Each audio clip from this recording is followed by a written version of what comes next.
श्रीमद् भगवद गीता अध्याय 6 ध्यान योग के श्लोक 13 से 24 का सरल अर्थ सहित विवरण करेंगे। क्या आपने कभी ऐसा सुख महसूस किया है जो कभी खत्म ना हो?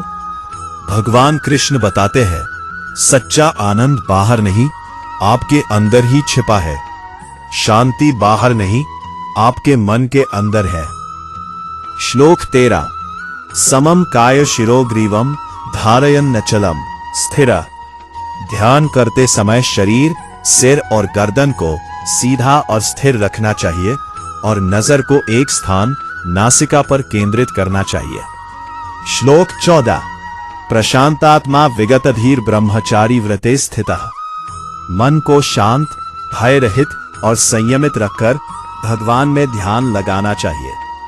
श्लोक 15 युञ्जन नैवं सदात्मानं योगी नियत मानसः। इस प्रकार ध्यान करने वाला योगी परम शांति, मोक्ष को प्राप्त करता है। श्लोक 16 नात्यश्नतस्तु योगो अस्ति न चैकांता मनश्नतः। न ज्यादा खाने से न बिल्कुल ना खाने से संतुलन, बैलेंस जरूरी है। श्लोक 17 युक्ताहार विहारस्य युक्तचेष्टस्य कर्मसु। जो व्यक्ति खाने पीने, चलने फिरने और काम में संतुलन रखता है वही योग में सफल होता है। श्लोक 18 यदा विनियतम चित्तम आत्मन येवा आवतिष्ठते। जब मन पूरी तरह नियंत्रित होकर आत्मा में स्थिर हो जाता है तब व्यक्ति योग में स्थित हो जाता है। यथा दीपो निवातस्थो निंगते सोपमा स्मृता।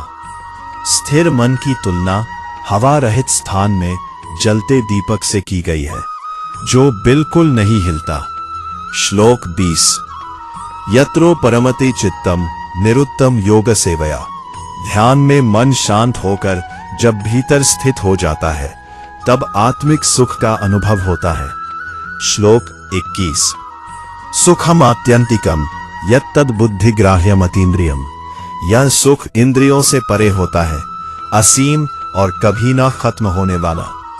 श्लोक 22 यम लब्ध्वा चापरम लाभम मन्यते नाहिकम ततः। इस सुख को पाने के बाद व्यक्ति को लगता है कि इससे बड़ा कोई लाभ नहीं। श्लोक 23 तम विद्यात् दुख संयोग वियोगम योग संज्ञितम।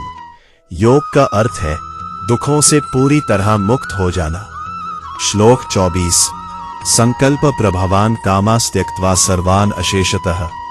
मन में उठने वाली इच्छाओं को त्याग कर और इंद्रियों को नियंत्रित करके ध्यान में स्थिर होना चाहिए। इस भाग की मुख्य सीख ये है कि ध्यान में शरीर और मन को स्थिर रखें। जीवन में संतुलन जरूरी है। मन को एकाग्र करके भीतर का सुख पाए, इच्छाओं को नियंत्रित करे। योग से दुखों से मुक्ति मिलती है, इसलिए गीता सिखाती है मन को शांत करो, इच्छाओं को छोड़ो और ध्यान में स्थिर हो जाओ, तभी सच्चा सुख मिलेगा। जो अंदर का सुख पा लेता है उसे बाहर कुछ भी नहीं चाहिए। अगले भाग में हम जानेंगे कि भगवद गीता के अध्याय 6 के श्लोक 25 से 36 में भगवान कृष्ण मन को पूरी तरह नियंत्रित करने का तरीका, असफल योगी का क्या होता है और सबसे श्रेष्ठ योगी कौन है। जय श्री कृष्ण।